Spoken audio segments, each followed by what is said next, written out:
It's day 6 of the riots in Los Angeles. The city resembles a fortress right now. You've got riot cops on the streets, National Guard outside federal buildings, and U.S. Marines on standby. Let's look at the situation on the ground first. Local officials have declared a curfew in some parts of LA, especially in the downtown area. This is where federal buildings are located. This is also where the looting happened. The idea of the curfew is to de-escalate the situation, to protect civilians and businesses.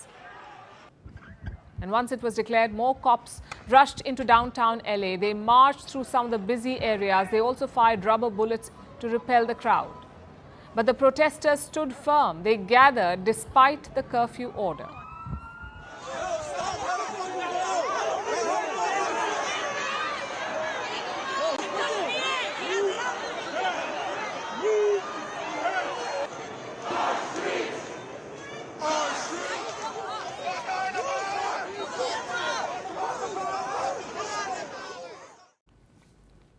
The result was mass arrests. At least 200 people have been rounded up, and in many places the standoff continues. You've got crowds on one side, riot cops on the other. It's a situation primed to explode any moment.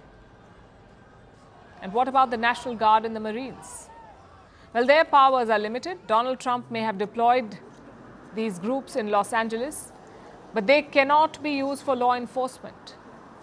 They can only protect federal assets. As of now, the Marines are stationed on the outskirts of Los Angeles, around 50 kilometers away. The National Guard is outside a couple of federal buildings, but more importantly, they are protecting ICE. Now, ICE, as you would know, stands for Immigration and Customs Enforcement, ICE, Immigration and Customs Enforcement. Think of it as America's border police. ICE has been raiding and rounding up migrants in Los Angeles. In fact, their raids triggered this mobilization and riot in the first place. So the National Guard is now protecting them. They're shielding ICE officers during their operations.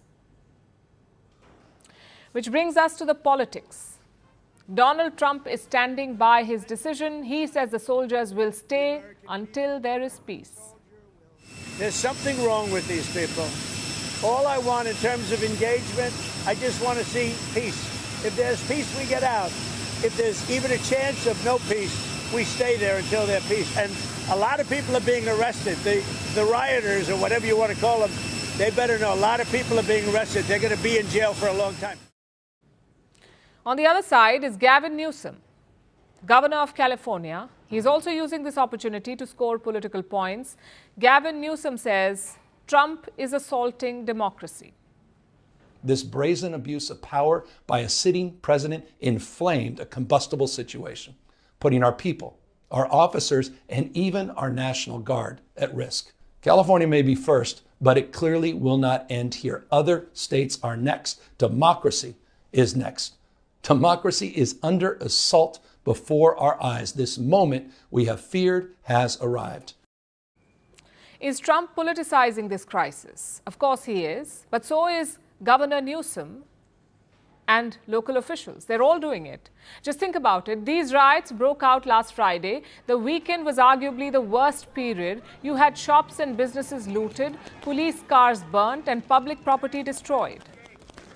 Yet when is the curfew imposed? Yesterday, when things had started to cool down. Listen to the LA mayor's excuse.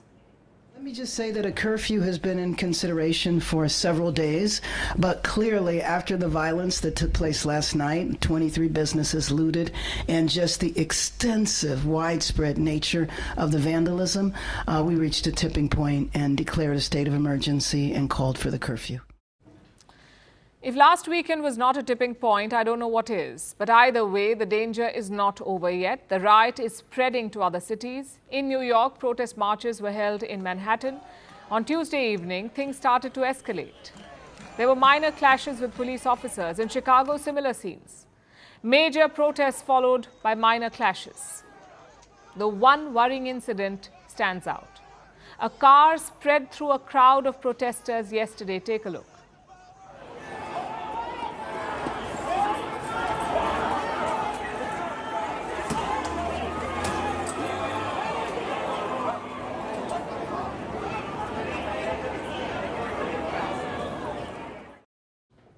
Well, that could have ended very differently.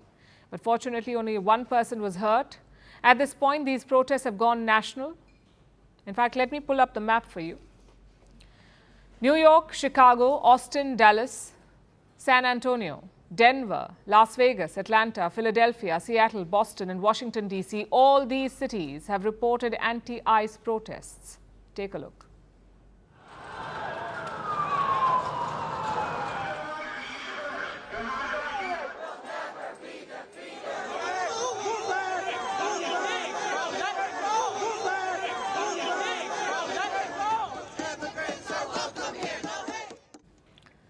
So what happens next? Well, that could depend on two factors. One, how the Democrats play this. Will they turn this into a national mobilization issue? Or will they take a step back? Yesterday's curfew order suggests some discomfort. They don't want to be seen as promoting violence and riots. Plus, some of these states are Republican. They will follow Trump's crackdown. In Texas, for example, the National Guard has been deployed. They will not tolerate public unrest. The second factor is what happens in California. Despite the violence, ICE has not stopped. They raided multiple locations in California yesterday, and the locals will not like this. You see, California is a state known for its immigrants. Foreign-born people make up 27% of the state's population. That's almost double the national rate. And these include all kinds of people. Maybe workers at the local grocery store, or the guy who built your house, or the IT professionals in Silicon Valley, all the way to Hollywood actors in LA. Migrants are integrated and respected in California, which is why Trump's policy has invited such anger. If the raids continue, so will the anger. Clearly, the situation calls for calm and non-partisan thinking. But it doesn't look like the US has either.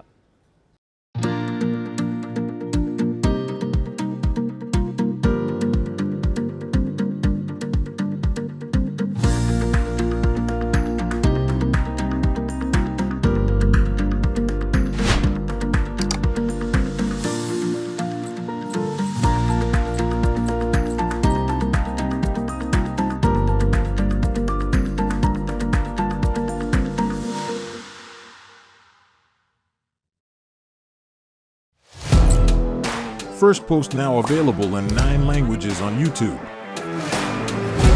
English, Stands at $36 trillion. French, Le FMI, comme German, Geschäftsführenden Direktor, Hindi, $30 trillion kakarjo. Indonesian, Pemerintah tanpa pemeriksaan. Italian, Kali radikali.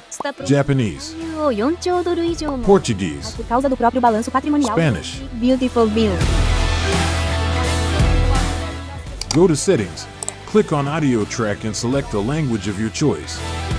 Be the first to know what's happening around you in your first language. First post.